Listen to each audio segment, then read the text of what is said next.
da igreja. Quase que é uma colisão, aquilo que o nosso presbítero Jadson falou, sobre a chamada do profeta Ezequiel. E quando ele começou a pregar, meu coração se alegrou, pois eu vi que Deus está no negócio. Porque é muita responsabilidade depois que o companheiro prega, e nós pregamos depois, para não haver divergência nas mensagens. E eu tenho certeza que Deus falará ao nosso coração poderosamente.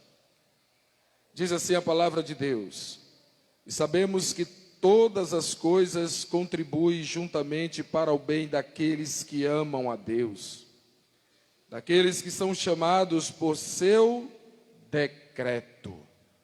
Amém?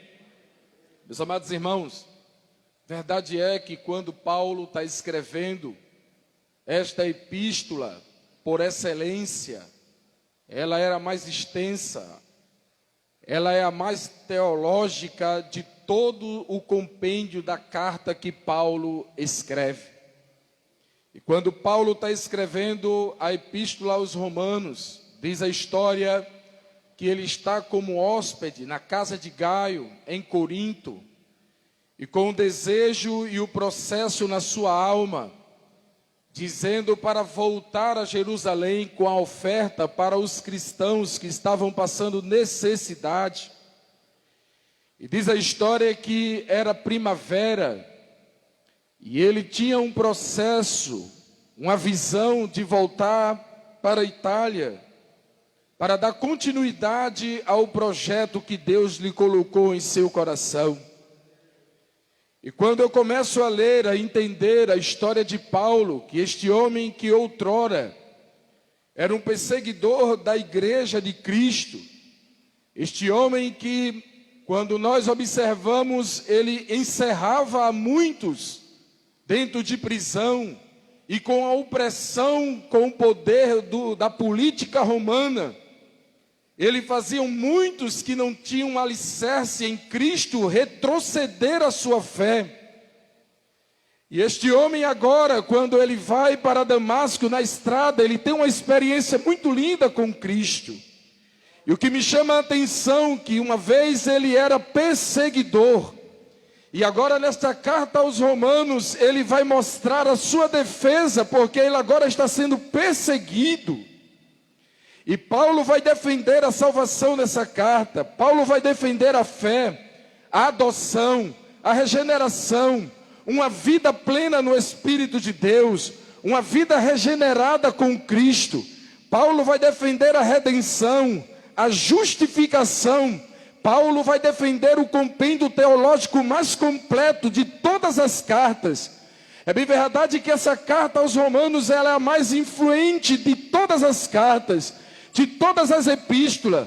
Quando nós entendemos a teologia joanina, petrina, nós vamos entender que nós temos uma base muito forte na teologia de Paulo. Nós temos uma teologia muito forte na ceia do Senhor, através da teologia, da influência, do ensino que Paulo teve através de Cristo.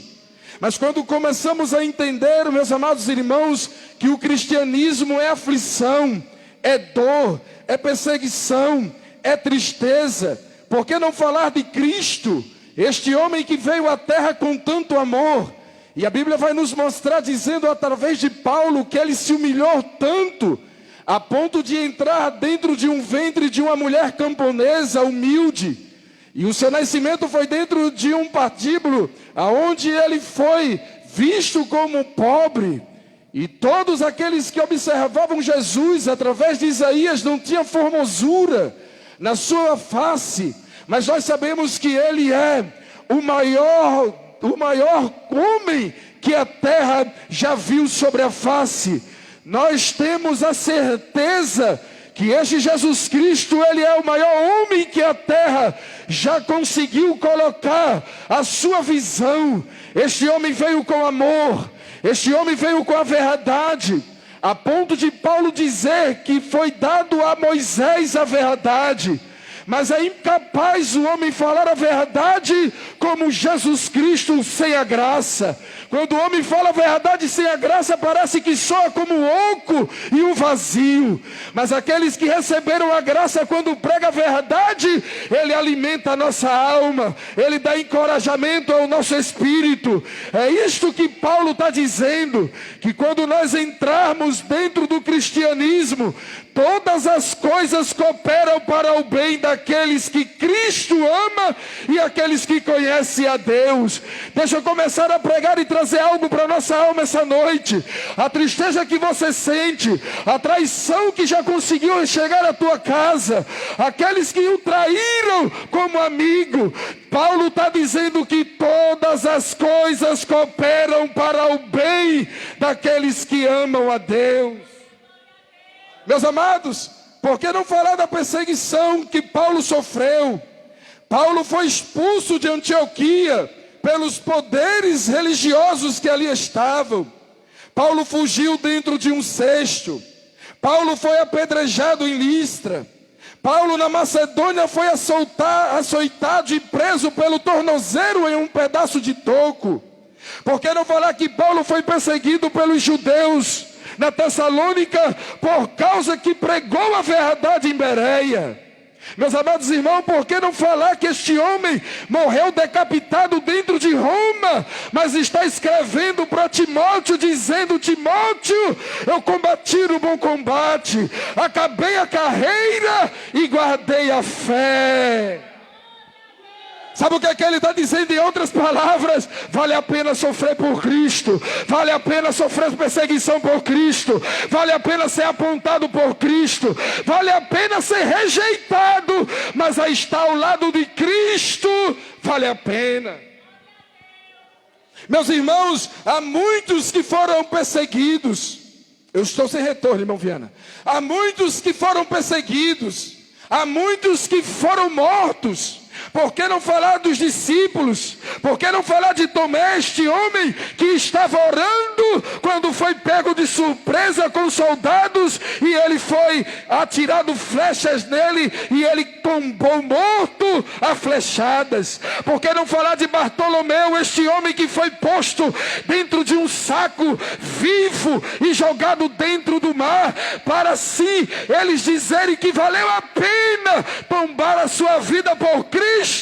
Porque Ele nos dá a garantia do sucesso, da vida espiritual, da vida secular. Mesmo que nós estejamos hoje sendo perseguidos pela mídia, sendo perseguidos pela sociedade que diz que Ele não existe, que Ele nunca veio ao mundo, nós estamos exaltando aquele que veio e que está aqui essa noite dizendo: vale a pena, vale a pena, vale a pena, vale a pena, prossiga, não desista.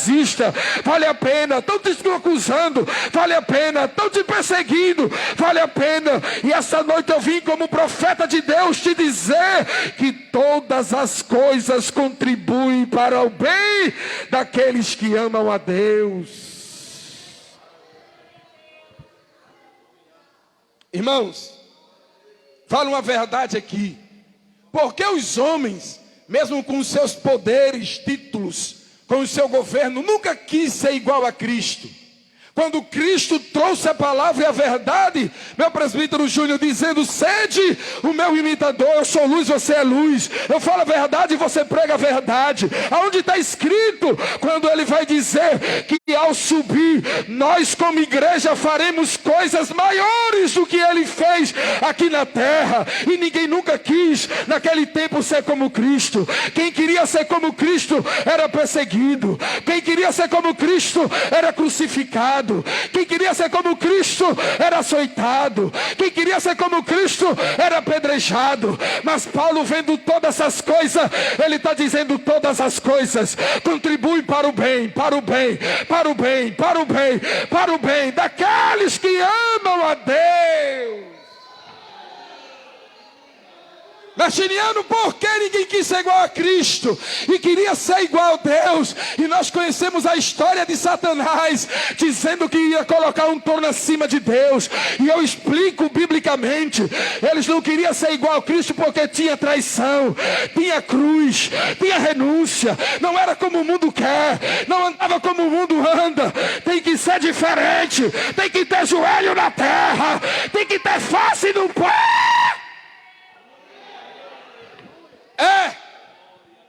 Essa é a grande verdade. Os Césares queriam ser chamados de Augustos, que quer dizer pequeno Deus e divindade. Mas Paulo, quando foi chamado de Cristo, que é Cristóis no grego, e é pequeno Cristo, eu vejo uma igreja aqui, que é pequeno Cristo. Eu olho para você e vejo a face de Cristo. Eu vejo você cantando e vejo a inspiração de Cristo. Eu vejo você na perseguição e digo, vale a pena, porque quanto mais persegue, mais a igreja cresce. Quanto mais humilha, mais Deus exalta. Quanto mais cai, mais Deus levanta. É por isso que Pedro, na sua primeira epístola, capítulo de número 4, versículo de número 3, ele vai dizer, alegrai-vos no fato de ser participante das aflições de Cristo. Jesus Cristo vai dizer em João capítulo de número 16, versículo de número 33, no mundo tereis aflições. E o que significa aflição, Martiniano? Significa agonia, tortura, angústia, mártires, aperto, tormenta, tribulações, ansiedade. Ele está dizendo, quando nós estivermos passando por tudo isso, se alegra, se anima, porque você está sofrendo o que Cristo sofreu. Em outras palavras, você está sendo meu imitador.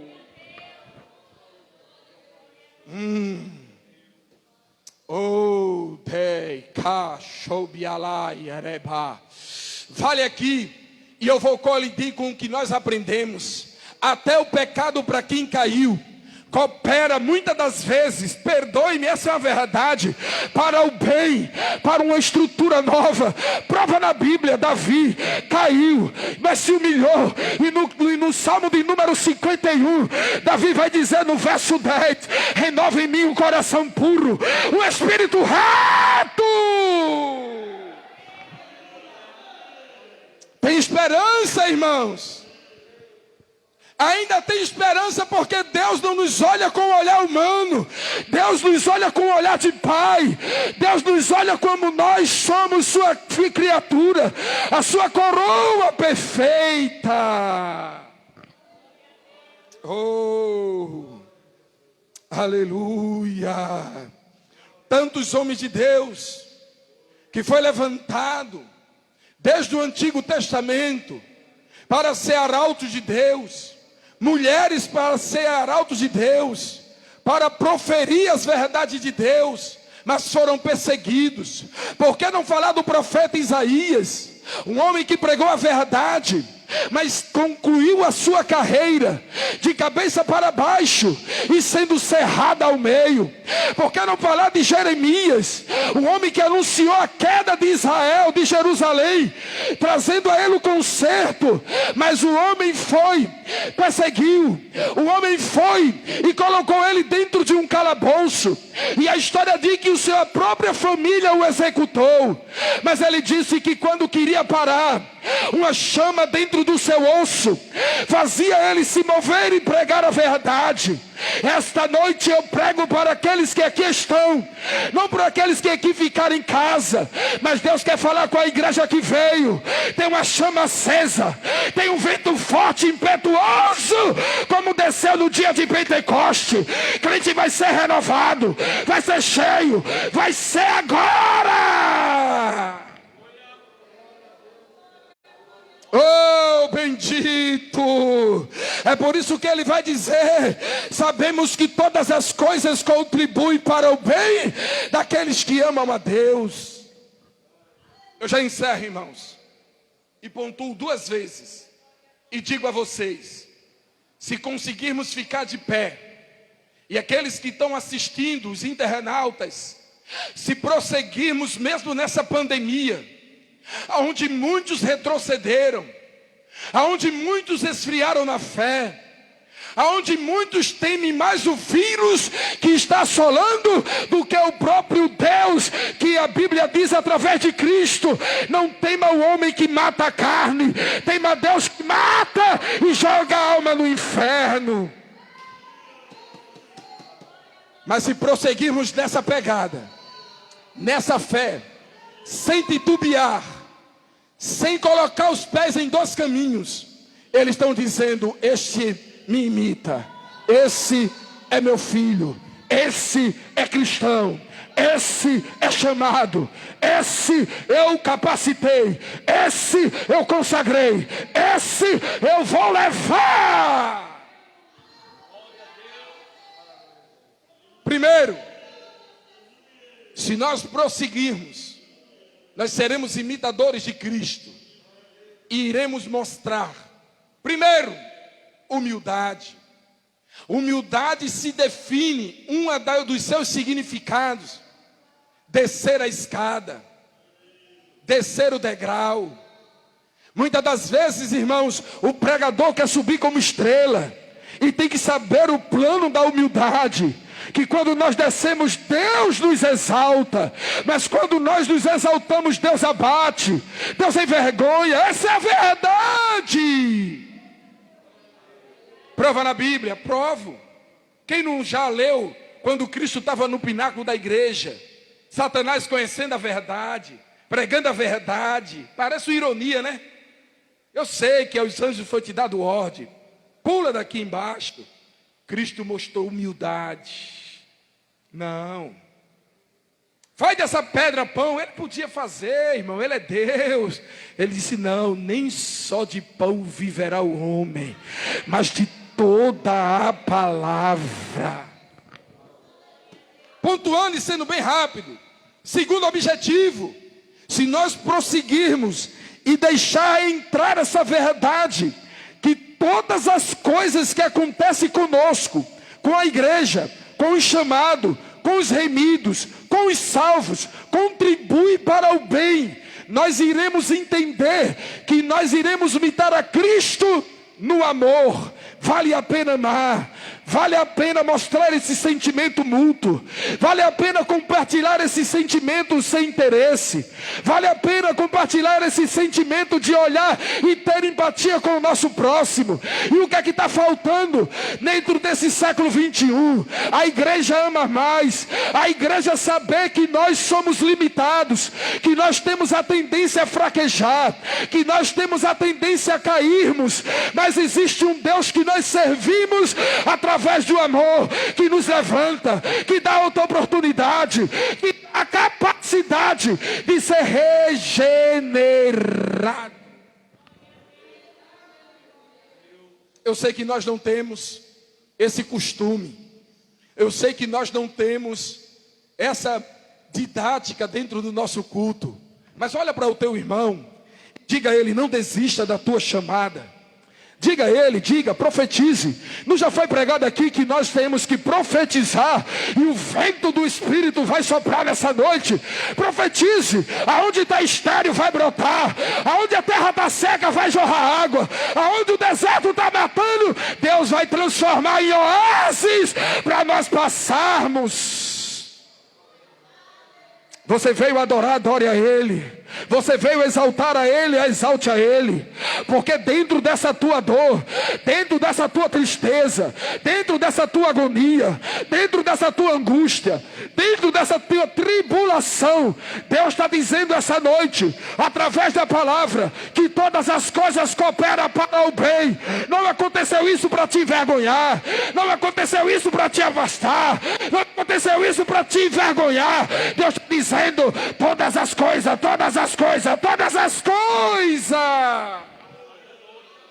cooperam para o bem daqueles que amam a Deus. Ei, cai, oreba, doia, lamandá, shoubiacé.